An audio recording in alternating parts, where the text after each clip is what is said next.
आज के इस वीडियो में मैं आपको एक ऐसे शख्स से मिलवाऊंगा जिनके किस्से जानने के बाद आपके पसंदीदा किरदार जेम्स बॉन्ड के कारनामे भी इनके आगे फीके पड़ जाएंगे। जी हाँ, ये कोई काल्पनिक किरदार नहीं बल्कि जासूसी दुनिया के असली जेम्स बॉन्ड है। मैं एक ऐसे शख्स की बात कर रहा हूँ जो खुलेआम पाकिस्तान को एक और मुंबई हमले के बदले बलूचिस्तान तक छीन लेने की चेतावनी देने से नहीं डरता। एक ऐसा जासूस जो पाकिस्तान में खुद 7 साल मुसलमान बनकर रहा हो और वहां रहकर भारत देश के लिए जासूसी की हो और जिसने अपने देश की रक्षा करने की कसम खाई हो और उसकी रक्षा के लिए हमेशा प्रतिबद्ध रहा हो, जिसकी बेजोड़ रणनीतियां आतंकवादियों के लिए एक डरावने सपने की तरह है, जिसने पाकिस्तान को थर-थर कांपने पर मजबूर कर दिया हो। इनके शब्दों के तीखे बाण गोलियों से भी अधिक खतरनाक है। ये भारत के ऐसे एकमात्र नागरिक हैं जिन्हें शांति काल में दिए जाने वाले दूसरे सबसे बड़े पुरस्कार कीर्ति चक्र से सम्मानित किया गया है। अब शायद आपके मन में जरूर हैरानी हो रही होगी और साथ ही जिज्ञासा भी कि ऐसा कौन सा शख्स है जिसके हम तारीफों के पुल बांधे ही चले जा रहे हैं। इस रियल लाइफ जेम्स बॉन्ड का नाम है अजीत कुमार डोवाल। वर्तमान में ये भारत के राष्ट्रीय सुरक्षा सलाहकार है और उनके नेतृत्व में तमाम खुफिया ऑपरेशन चलाए जा रहे हैं। अजीत डोवाल का जन्म 20 जनवरी 1945 को उत्तराखंड के पौड़ी गढ़वाल में एक गढ़वाली परिवार में हुआ। इनके पिता इंडियन आर्मी में एक ऑफिसर थे। उन्होंने अपनी प्रारंभिक शिक्षा राजस्थान में अजमेर के मिलिट्री स्कूल, जिसको कि पहले king George royal Indian military school के नाम से जाना जाता था, से पूरी की थी। इसके बाद उन्होंने सन 1967 में आगरा यूनिवर्सिटी से इकोनॉमिक्स में एमए किया और पोस्ट ग्रेजुएशन करने के बाद वे आईपीएस की तैयारी में लग गए। सन 1968 में सिविल सर्विसेज का एग्जाम पास करके वे केरल कैडर में आईपीएस ऑफिसर बने। उसके बाद 1972 में वे इंटेलिजेंस ब्यूरो में चले गए। वे अपने पूरे करियर में महज 7 साल पुलिस में रहे। उसके बाद उन्होंने अपना पूरा समय एक जासूस बनकर खुफिया विभाग में ही गुजारा। 1961 में मिजोरम में मिजो नेशनल फ्रंट, जिसको कि एमएनएफ भी कहा जाता है, मिजोरम का बना था, जिनके लीडर लाल डेंगा थे, जो कि आगे चल के मिजोरम के चीफ मिनिस्टर भी बने। एमएनएफ ने मिजोरम को एक अलग देश बनाने की डिमांड कर रखी थी। तब 80 के दशक में लाल डेंगा के नेतृत्व में मिजो नेशनल फ्रंट ने जो हिंसा और अशांति फैला रखी थी, उसको समाप्त करने के लिए अजीत डोवाल ने ही मोर्चा संभाला था। 1972 में वो आईबी में काम करने दिल्ली चले गए। 2 साल बाद ही वो मिजोरम चले गए, जहां वो 5 साल रहे और इन 5 सालों में मिजोरम में जो भी राजनीतिक परिवर्तन हुए उसका श्रेय अजीत डोवाल को ही दिया जा सकता है। 1986 में अजीत डोवाल ने लाल डेंगा के 7 में से 6 कमांडर्स का विश्वास जीत लिया और इसका नतीजा ये हुआ कि लाल डेंगा को मजबूरी में भारत सरकार के साथ शांति समझौता करना पड़ा था। ये उनके द्वारा किए गए कामों में से एक महत्वपूर्ण कार्य था और सबसे बड़ी सफलता भी। उन्होंने वहां सक्रिय मिजो उग्रवादी संगठन की खुफिया जानकारी जुटाने के लिए नॉर्थ ईस्ट में कई साल बिताए। इस अवधि के दौरान उन्होंने राखीन म्यांमार में अराकान की सीमा के अंदर और चीन की सीमा के अंदर भी विद्रोहियों के साथ समय बिताया।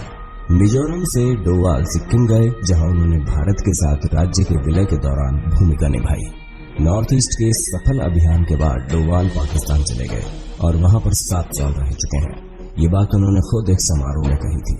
डोवाल ने एक समारोह में भाषण देते हुए एक कहानी सुनाई थी। उन्होंने कहा कि लाहौर में औलिया की एक मजार है जहां बहुत से लोग आते हैं। मैं एक मुस्लिम शख्स के साथ रहता था। मैं वहां से गुजर रहा था तो मैं भी उस मजार में चला गया। वहां कोने में एक शख्स बैठा हुआ था। उसने मुझसे छूटते ही सवाल किया कि क्या मैं हिंदू हूँ। डोवाल ने कहा नहीं। डोवाल के मुताबिक हैंड्स के और उसने कहा मेरे साथ आओ और फिर वो मुझे पीछे की तरफ एक छोटे से कमरे में ले गया। उसने दरवाजा बंद करके कहा, देखो तुम हिंदू हो। मैंने कहा आप ऐसा क्यों कह रहे हैं? तो उसने कहा आपके कान छिपे हुए हैं। मैंने कहा हाँ, बचपन में मेरे कान छीले गए थे लेकिन मैं बाद में कन्वर्ट हो गया। उसने कहा तुम बाद में कन्वर्ट नहीं हुए थे। खैर तुम इसकी प्लास्टिक सर्जरी करवा लो, नहीं तो यहाँ लोगों को शक हो जाएगा। उसने मुझसे कहा कि तुम्हें पता है मैंने तुम्हें कैसे पहचाना? मैंने कहा नहीं। तो उसने कहा कि क्योंकि मैं भी एक हिंदू हूँ। फिर उसने एक अलमारी खोली जिसमें शिव और दुर्गा की एक प्रतिमा रखी थी। उसने कहा देखो मैं इनकी पूजा करता हूँ। लेकिन बाहर लोग मुझे एक मुस्लिम धार्मिक शख्स के रूप में जानते हैं।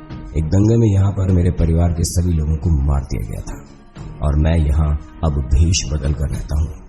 इस कहानी से साफ प्रूफ होता है कि अजीत डोवाल पाकिस्तान में अंडर कवर एजेंट थे और बाद में अंडर कवर एजेंट से हटने के बाद इन्होंने इस्लामाबाद में भारतीय उच्च आयोग में भी काम किया। 80 के दशक की शुरुआत में पंजाब में हिंसा का दौर शुरू हो गया था। साल 1988 में ऑपरेशन ब्लैक थंडर के पहले जब पंजाब में हिंसा का दौर चरम सीमा पर था तो खालिस्तान समर्थक जरनैल सिंह भिंडरावाले और उनके समर्थकों ने स्वर्ण मंदिर पर कब्जा कर लिया। अजीत डोवाल ने स्वर्ण मंदिर में प्रवेश कर महत्वपूर्ण जानकारियां एकत्रित की थी। बीबीसी की रिपोर्ट के मुताबिक और नाम न बताने की शर्त पर इंटेलिजेंस ब्यूरो के एक पूर्व अधिकारी बताते हैं कि इस ऑपरेशन में बहुत बड़ा जोखिम था, लेकिन हमारे सुरक्षा बलों को खलिस्तीनियों की योजना का पूरा खाका अजीत डोवाल ने ही उपलब्ध कराया था। नक्शे, हथियारों, लड़ाकों की छिपी होने की सटीक जानकारी डोवाल ही बाहर लेकर आए थे। असल में इस काम के लिए अजीत डोवाल एक रिक्शा वाले बनकर स्वर्ण मंदिर के आसपास जासूसी करते थे। एक बार खलिस्तीनियों को लगा कि इलाके में डोवाल नए रिक्शे वाले आदमी हैं। खलिस्तीनियों को उन पर शक हो चला था। उनको अपने साथ पकड़कर स्वर्ण मंदिर में ले गए। पूछताछ में उन्होंने अपने आप को पाकिस्तानी ISI एजेंट बताया, पर स्वर्ण मंदिर की पवित्र दीवारों के पास खुफिया तंत्र के पैंतरों और जवाबी पैंतरों के बीच उस रिक्शा वाले को खलिस्तीनियों को ये विश्वास दिलाने में 10 दिन लग गए कि उसे ISI ने उनकी मदद के लिए भेजा है। ऑपरेशन ब्लैक थंडर से 2 दिन पहले वो स्वर्ण मंदिर के अहाते में घुसे और खलिस्तीनियों की असली पोजीशन और संख्या के बारे में महत्वपूर्ण खुफिया जानकारी लेकर बाहर आ गए। डोवाल ने वर्ष 1991 में खालिस्तीन लिबरेशन फ्रंट द्वारा अपहरण किए गए रोमानियाई राजनयिक लिवऊ राडू को बचाने की सफल योजना बनाई थी। इसके अलावा कश्मीर में भी अजीत डोवाल का काम कुछ जानने लायक था। कश्मीर में अपने कार्यकाल के दौरान डोवाल आतंकवादी समूहों को तोड़ने में भी सफल रहे थे, जिस कारण 1996 में जम्मू कश्मीर में चुनाव का रास्ता साफ हुआ था। वो कट्टर कश्मीरी आतंकवादी कूका पार्रे का ब्रेन वॉश कर विश्वास जीतने में कामयाब रहे, जिसने कि इखवान नामक भारत समर्थक आतंकवादी गिरोह बनाया था।